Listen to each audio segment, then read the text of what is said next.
Olá, viva, amigos, irmãos.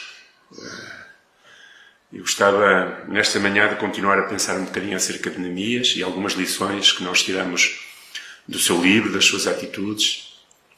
Ontem estivemos a falar um pouco acerca da forma como ele reagiu às más notícias, como ele sentiu a dor e o lamento, mas não ficou apenas prostrado no seu luto e na sua tristeza, mas orou ao Senhor e jejuou, buscando o favor de Deus e não apenas prostrando-se, lamentando-se da vida, mas procurando Deus.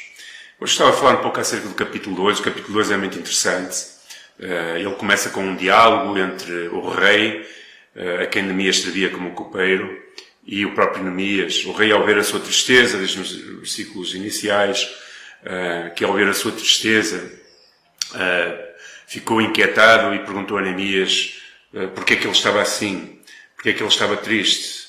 O versículo 2 do capítulo 2 diz, e disse-me o rei, porque está triste o teu rosto, pois não estás doente, não é isto senão tristeza do coração. Então temi muito e de grande maneira. Então o rei percebe a tristeza e começa a indagar, a perguntar a Neemias qual era o motivo da sua tristeza, não é? E este capítulo 2, ele trata, na realidade, da forma que nós percebemos como Deus trabalha, mesmo quando nós, às vezes, não estamos tão atentos ao seu trabalhar.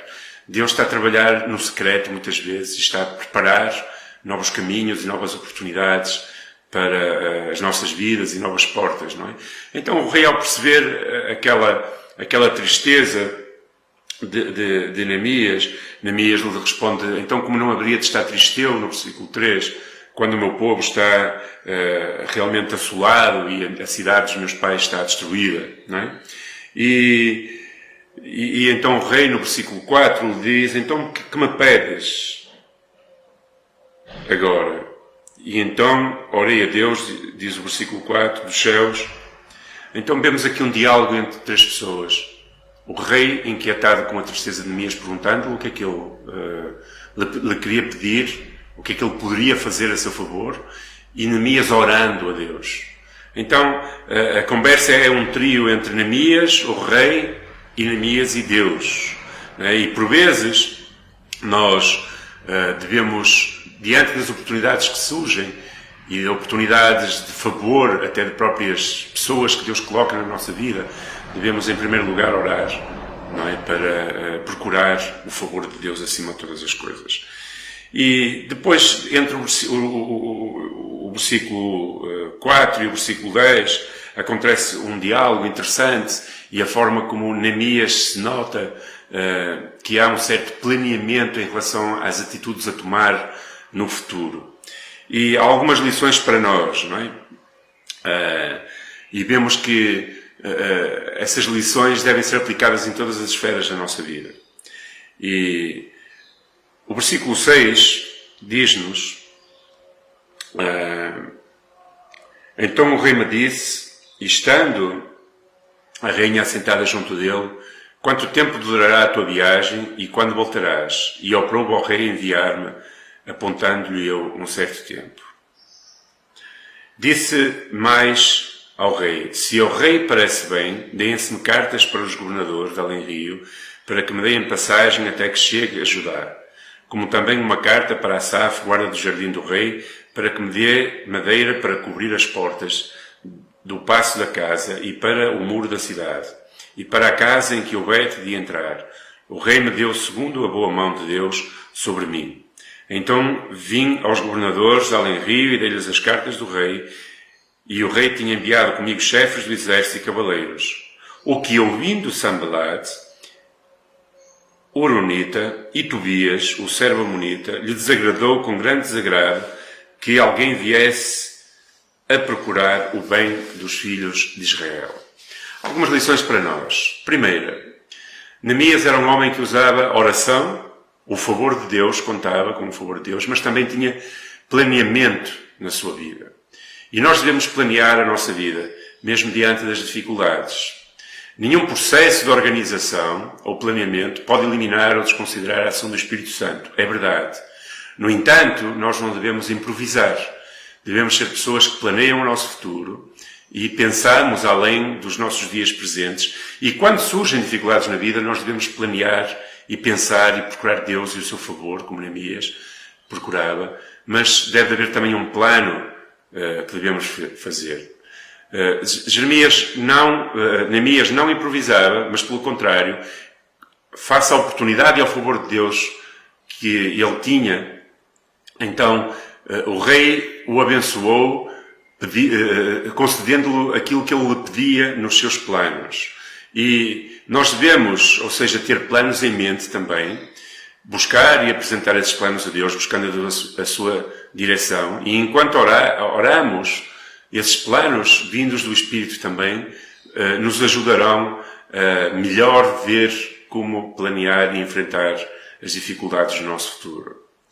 Todo o planeamento deve começar na oração, porque nela vamos descobrindo a verdadeira vontade de Deus.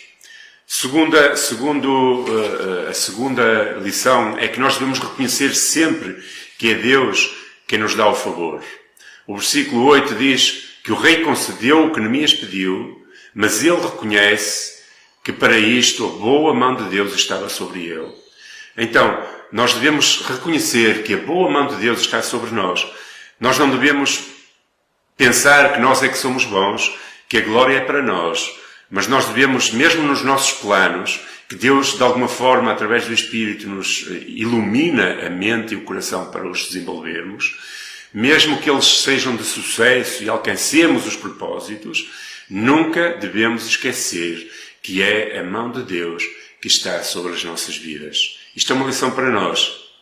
Às vezes, quando nós conquistamos coisas, nós achamos que essas coisas foram conquistadas apenas com a nossa força. Mas não esqueçamos que é a boa mão de Deus que está sobre as nossas vidas. Neemias não esqueceu. E a terceira lição é que devemos estar preparados para sofrer oposições. Quando Neemias chega a Judá, percebe que há oposição por parte daqueles que já estavam estabelecidos em Jerusalém. Segundo diz o versículo 9 e o versículo 10. Não é? E vemos que homens como Sambalat e Tobias, ao ver que Neemias estava a chegar para reconstruir a cidade, ficou desagradado. Então sempre vai haver oposições. Quando nós queremos conquistar coisas, quando nós queremos reedificar a nossa vida, quando nós queremos conquistar sonhos, sempre vai haver oposição. Conte com ela. Conte com a oposição. Prepare-se para ela. Prepare-se para aquilo que vem para dificultar as nossas conquistas. Mas não desanime. Não desanime. Acredite no favor de Deus na sua vida. E acredite que Deus vai estar consigo e vai estar com cada um de nós para nos ajudar quando os nossos intentos, quando as nossas ações, quando as nossas lutas para a conquista de novas coisas ou para recuperar coisas ou para reedificar coisas na nossa vida, quando elas são abençoadas por Deus e estão imergidas em oração, podemos contar, como vamos ver amanhã, com a presença de Deus. Então, 3 lições importantes. Ore e planeie. Quando nós oramos, o Espírito Santo nos capacita para fazermos bons planos, segundo Deus. Segunda lição. Reconheça que é sempre Deus quem está a abençoar e que a sua mão está sobre a sua vida. E terceira coisa, conte sempre com a oposição, porque ela sempre vai existir, tal como Jesus disse, no mundo tereis aflições. Deus te abençoe e até amanhã, se Deus quiser, fica com Jesus.